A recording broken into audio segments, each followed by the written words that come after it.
Hi everyone. I just wanted to tune in tonight and share a few thoughts on a topic that's been really close to my heart. And it's so close to my heart that we actually dedicated a full chapter in our book, Perform the Unsexy Truth about Startup Success, about it. And this is a topic of effective planning. Now, I've done hundreds of workshops, hundreds of trainings, coaching hundreds of startup companies and entrepreneurs when it comes to productivity, when it comes to team effectiveness, when it comes to creating a culture in their startups. And almost every time I do a workshop, there's gonna be one or two teams when we start speaking about planning that will come out and say, Stoyan, I love these strategies. I love these tools about time management, about goal setting, about planning, but I don't have time to plan my time. And this is not just in startups, this is also in bigger organizations. I don't have time to plan my time. Can you sense the oxymoron in this whole thing? How would you have time to plan your time if you haven't committed time for planning? And I wanted to share some thoughts and some of the key learnings from Perform. Me and my co-author Cristobal Alonso, we interviewed over 50 thought leaders, entrepreneurs, some of the best people in New Europe who's built magnificent companies, but not just great business cases, actually people who's built great team cultures. And it comes down to some really key topics, one of which is the topic of effective planning, of mastering the art of effective planning. And I want to start with a quote by Alan McCain, excuse me. And the quote is, let me just go and find it correctly. Planning is bringing the future into the present so that you can do something about it now. All right? It's all about imagining what the future is and then building it backwards. This is the whole point of planning. Many people think planning is something that's really boring and why should I spend time on this? I do have a business plan. The truth is, you need to be planning on a consistent basis. Consistency matters a lot more than choosing the right methodology. There's a lot of great tools, there's a lot of great strategies. You can find some of these here. We try to put some of the best strategies and tools in the book, but the truth is you need to create the habit first. So I want you to take a pause today and really think about this. How much time do you spend daily for strategic thinking? How much time do you spend on looking at the whole picture, evaluating the progress and the achievements, and creating complete clarity around what are the results that you want to produce the next day, the next week, the next month, the next quarter? Are you clear what are your top three priorities at the moment? For you, especially for you entrepreneurs out there, I think it counts for any kind of business professional. But I want to address you guys, the entrepreneurs, the founders. How much time do you spend on getting things done, doing stuff, being out there, as opposed to spending time on strategic thinking, spending time on planning? Because some of the best people, some of the most successful entrepreneurs out there, they know that they need to create this space. There's too many options, there are too many demands, and our mind doesn't have the capacity to actually deal with it all. So you might have a day that you work 14, 16 hours. If you haven't taken the time to sit down and figure out what are the most important results, what is the best plan for me and for my team to achieve these results, And of course, part of it is for you to become really good in time management as a founder, but the other side of it is to teach and coach your team to learn self-management. And talking about self-management, I had a great CEO on my podcast, and we included the finding from this interview in the book as well. His name is Mark Harrison from the T1 agency. I'm gonna just quote him again from the book because he said something really important. We were talking about time management and self management, and ask him, how do you manage your time? I know you're really good in staying focused and keeping your attention on the things that matter most. What do you do in order to be on track? And by the time he was having, I think, over 80 employees, he's the founder, CEO. He's running multiple projects. So there's a lot of things on his plate. And here's what he said: the only self management program that works in the entire world is that you do a daily to do list at the beginning of the day and you review it in the end of the day. The rest, you can either call it customizable or bullshit. I think meditation is great, software is great, tools are great, but nothing works unless you manage it. Software is only as good as the humanware. And please let me know what you think in the comments. Let me know how does that, reflect. How do you reflect on this one yourself? Because um, I know a lot of people when we have a workshop about productivity and time management, they usually they come and they ask me, what are the apps?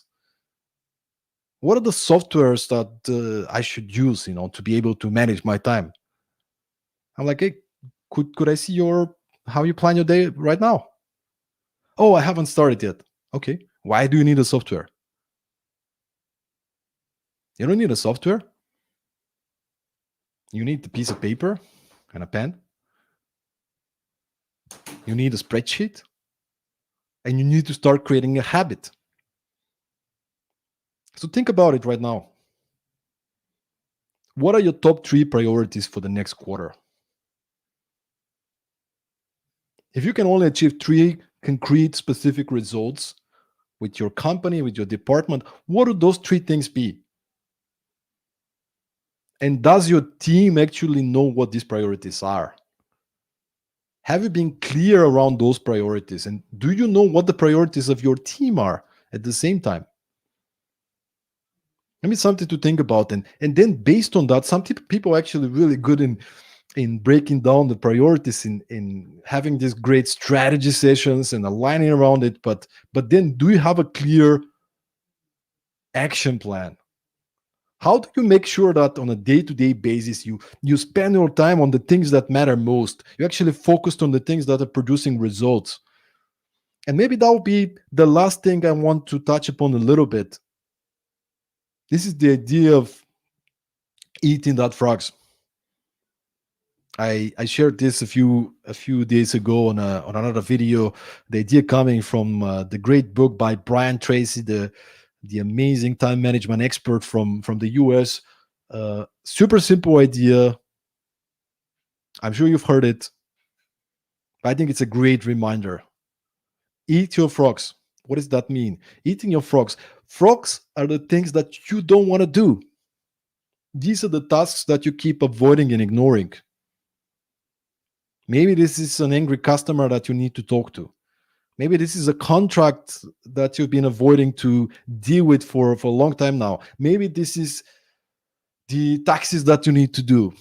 I don't know what it is for you, but what are your frogs right now?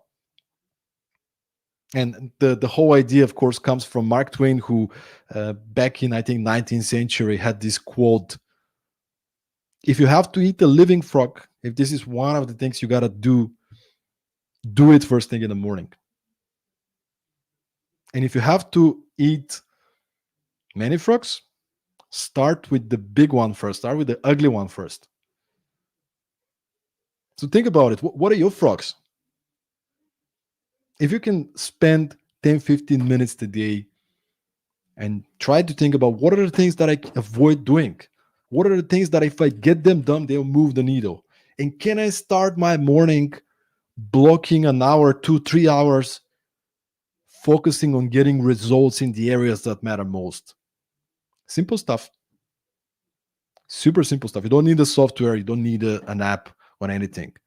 You need to have discipline. You need to build a habit. And this is where planning really comes into the equation. It is something you got to do on a day-to-day basis. It's something you got to do on a consistent basis. Creating space. Your mind does not have the capacity to take a decision on what's the most important thing. And if you don't do it this way, if you don't create space for you to actually analyze and think and prioritize, very often you might place your attention, your focus on things that are the one that are shouting the loudest, the demands of other people, the things that are usually procrastination. Or you might spend too much time on things that you can get done for less time. So I really want to inspire you guys, if you are listening to this right now, put some time today, 15, 20, 30 minutes, just stop working.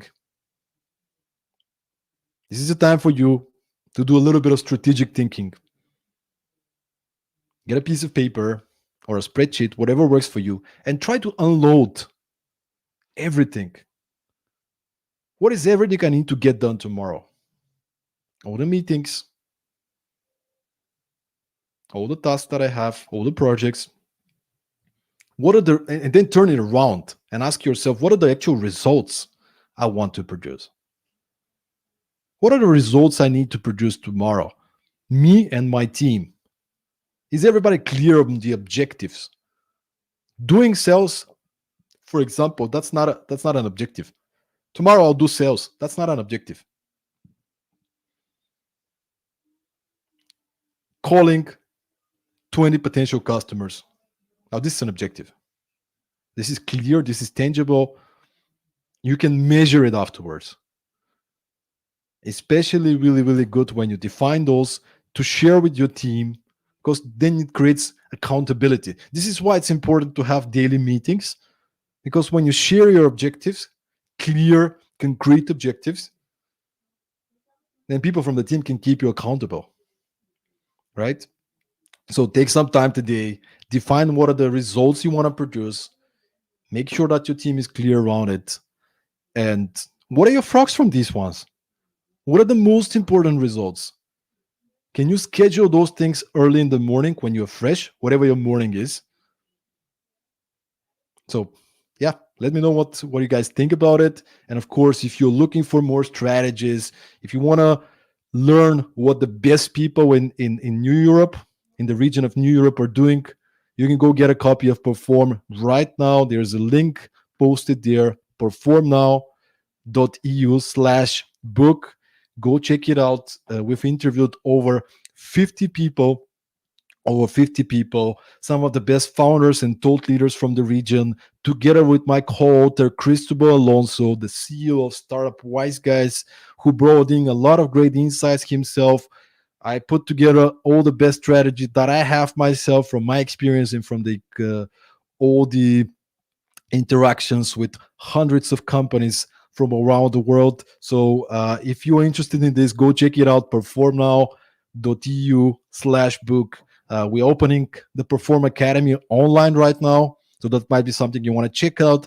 But in any case, I hope you find this inspiring, to remind you, because I know you know these things, but to remind you about the importance of being intentional, of planning, of creating space for strategic thinking. So, yeah, that's it for me for now. Let me know if you have any questions, have any comments, and I hope you guys have an amazing week. Enjoy the week and keep performing.